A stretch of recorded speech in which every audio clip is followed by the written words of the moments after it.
So to start, what is your take on the future of China and ASEAN, and what do you consider to be the biggest problem that the region faces in the next 10 years? Well, I mean, I think that ASEAN has a particularly acute case of a problem that faces the whole world, which is how to cope with the emergence of really a new, what's going to be a new superpower in the case of China.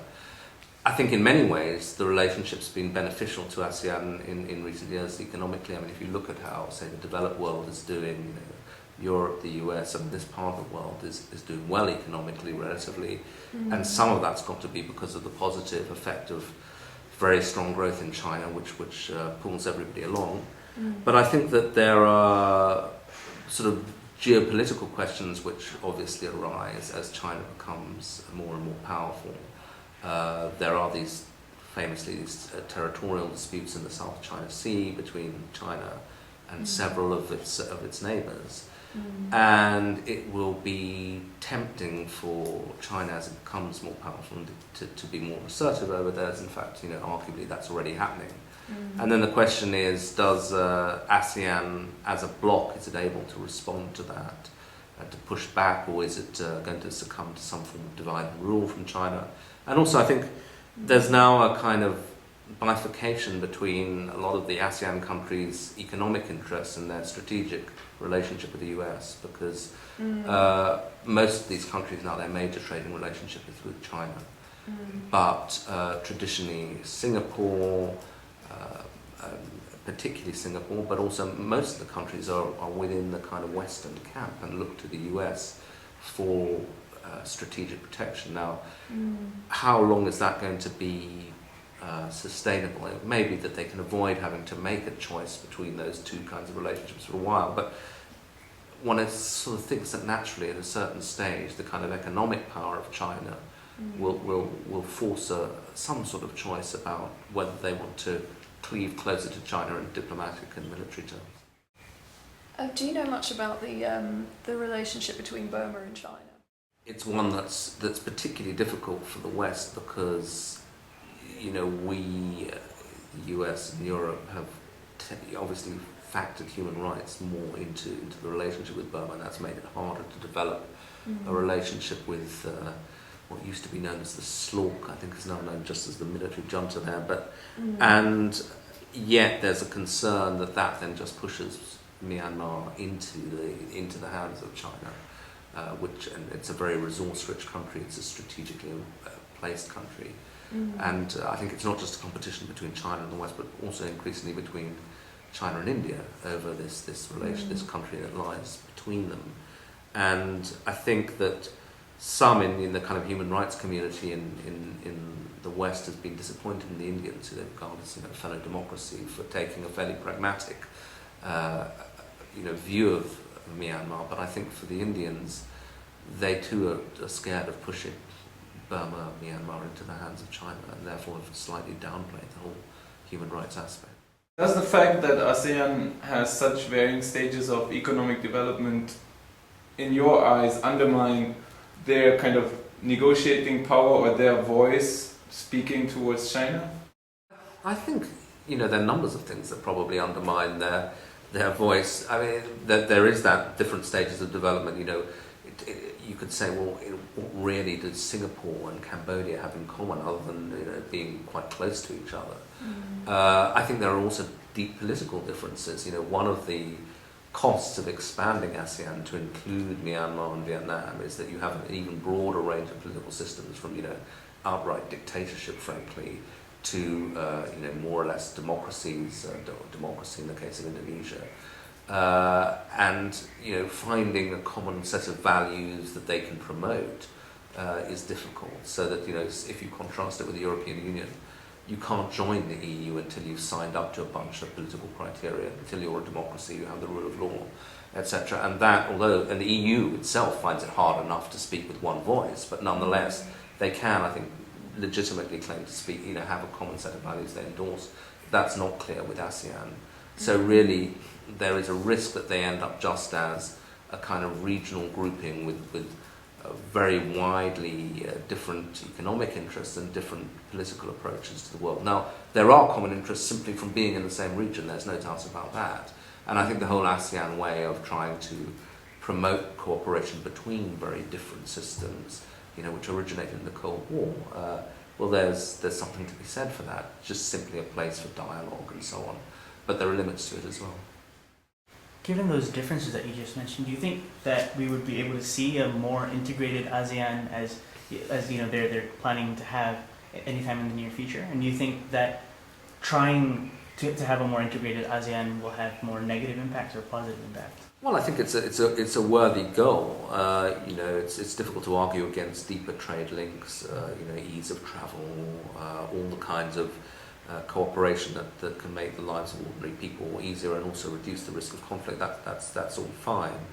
But I think that, the countries are very different. And one thing to look at possibly is the role of Indonesia, which is now, it's a very big country and it's now a member of the G20 and may increasingly see itself as a country that can play its own role as its economy grows as a major world power. It doesn't actually does it really need ASEAN? And what would ASEAN look like with an Indonesia that was increasingly looking to play a role or forge its own foreign policy independent of ASEAN? That's, I think, a big question mark, particularly as Indonesia, now it's left the Suharto years behind, it is less kind of introverted and inward looking and possibly more inclined to look outwards.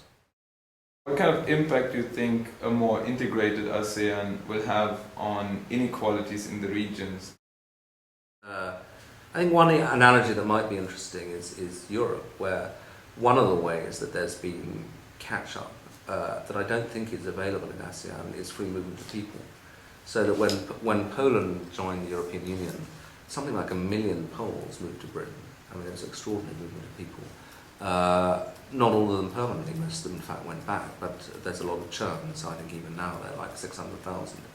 And that meant that they were able to access the British labour market, to earn a lot of money, to send money home, and that I think helped. That was controversial because there was a sense that maybe Poland was losing its skilled people. But nonetheless, you look at Polish growth rates, they've been strong, and I think it's partly because people were able to, skilled people, but in a poorer country, were able to access higher wages, and that had a sort of positive feedback. Now, there isn't that sort of free movement of labour within ASEAN, and a lot of those people who will be moving around are illegals who are vulnerable to deportation or whatever. So I think that's a political decision, and one can understand why they might make it. It might be too destabilising to have it, but I think it limits the possibilities for very quick catch-up. But do you think the region is at risk of seeing a repeat of the Arab Spring? Could you see that happening in ASEAN? From what I know of the Middle Eastern countries, particularly Egypt, Libya, etc., you needed two things. You needed in Egypt anyway, a pretty desperate economic situation. Libya was a bit different. It was the totalitarianism, essentially, they were revolting against. But I think, the Syrias, the Egypts, the economic situation was markedly worse than most of Southeast Asia, so that there was a sort of sense of hopelessness, which then attached itself to political discontent, so that if you take archetypally Egypt, you needed to create the kind of revolutionary ferment, both people feeling a complete lack of opportunities, plus tied to a sense of injustice, because they looked at the system, they could see the Mubarak family doing very well and people connected to them doing very well, and that was an explosive combination. I think that obviously the inequalities that we're going to talk about on Friday are there and they're real and they can be a source of discontent. You can see that in Thailand, it's hardly been stable recently. But I think that there's enough of a sense of upward movement in most of these countries for there to be some hope for people of a better life, which I think is important. So if you've got a democratic outlet and if you've got a sense that life is getting better, even with all the inequalities that we're going to talk about, I think that makes it much less likely that you're going to get a kind of Arab Spring situation. Even in Burma?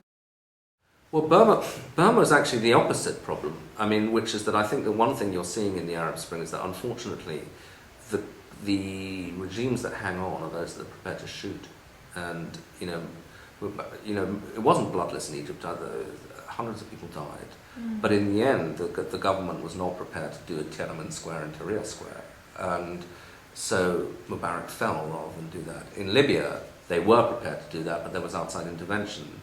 In Syria, we'll see how it plays out, but clearly the Assad regime, I think, is prepared to kill as many people as it takes. And I'm afraid that's the Burmese model as well. They showed that in the late 80s and early 90s. And, you have to be brave to suicidal now to get out on the streets of Rangoon and start demonstrating. I think even a country as closed as Burma is affected by what's going on in the outside world. So if there's a kind of revolutionary mood out there because of the Arab Spring and so on, maybe that will cause the junta to rethink, and they are indeed, I gather, talking to Aung San Suu Kyi again, although that's happened before. So it's not hopeless, but I think that the idea that you could have a successful popular revolt a la Egypt in Burma, they tried that and it ended in a rather tragic way. How do you see trade relations between the giant and the dwarf unfold in the future? I think it's a bit unfair to call ASEAN a dwarf, but I think that, look, first of all, I don't think it's necessarily a bad position to be, part of a supply chain that ends up with the finished goods being produced in China if, everybody benefits from those kind of trade relationships. And it may be that you can keep quite a lot of the value added in ASEAN. It depends what kind of intermediate goods you're producing. So that, to give you another example that doesn't necessarily include ASEAN, but the iPod, which is assembled in China and says made in China, a lot of people in the US would say, well, most of the value still stays, with Apple in America because it's the intellectual property and so on, or with the component makers in Japan. So being a producer of intermediate goods isn't necessarily, ipso facto a bad thing. It depends how much value you retain in that. And then I think the other thing to say is that obviously ASEAN's a very, varied grouping when the countries are at enormously different stages of economic development. So the kind of relationship they'll have with China will vary. At the bottom end, the Vietnams, the Cambodias will actually possibly be able to undercut China in low-cost manufacturing. At the top end, Singapore's role is obviously going to be in the services sector, high-end services, finance, and so on.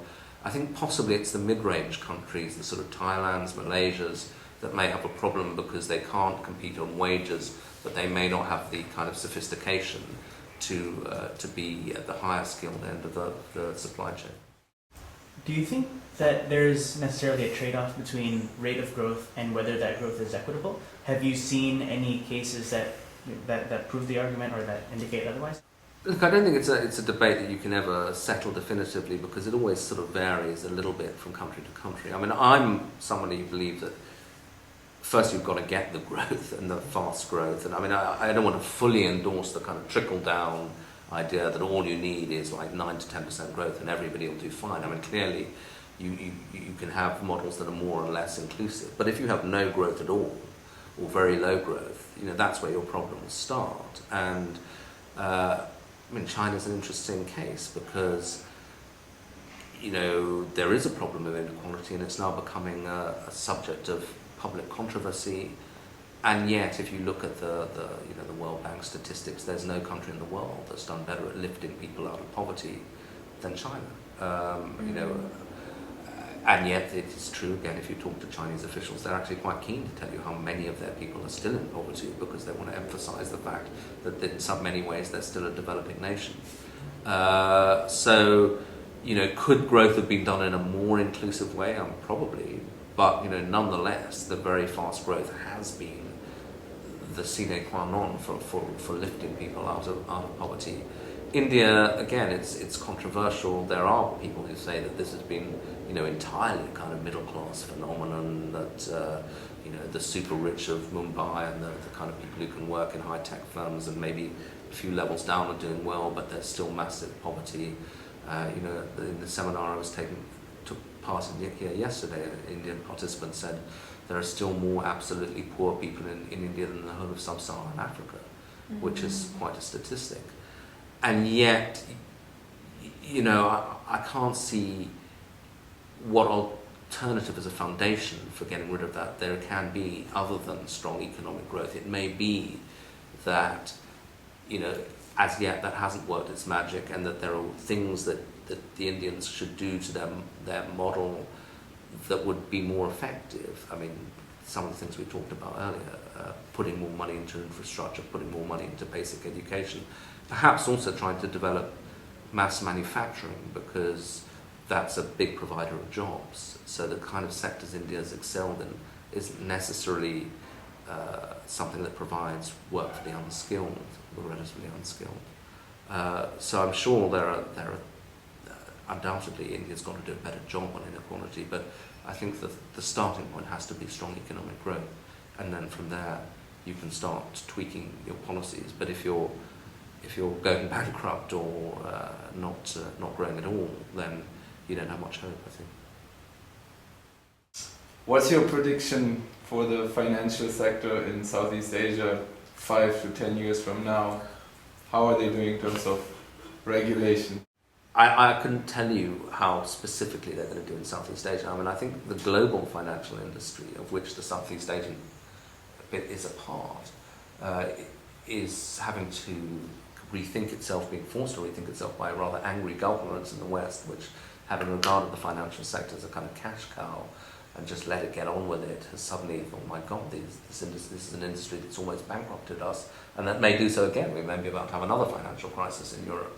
And so there's a much less accepting attitude of banks. And I think one way Southeast Asia may be affected is that there's a big push at the G20 level in the West to go for global regulation, because they're well aware that, you know, if you increase taxes on banks or you break up their business models, say in Europe, well, the risk is that they just say, fine, we'll do it all out of Singapore.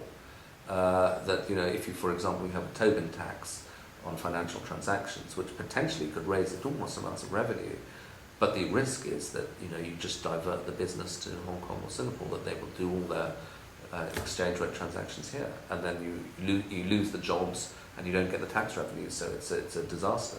The way that I think the Europeans will try to get around that is to push for global regulation, and it could get quite nasty, because if the Europeans impose that sort of regimen on Europe, find that there is a diversion of business, they may say, well, we're a big enough market to start penalising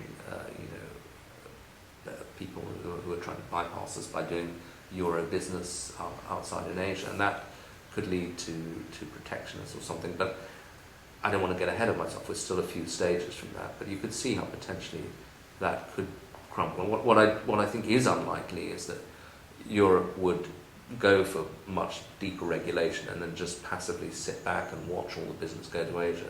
They would have to respond to that.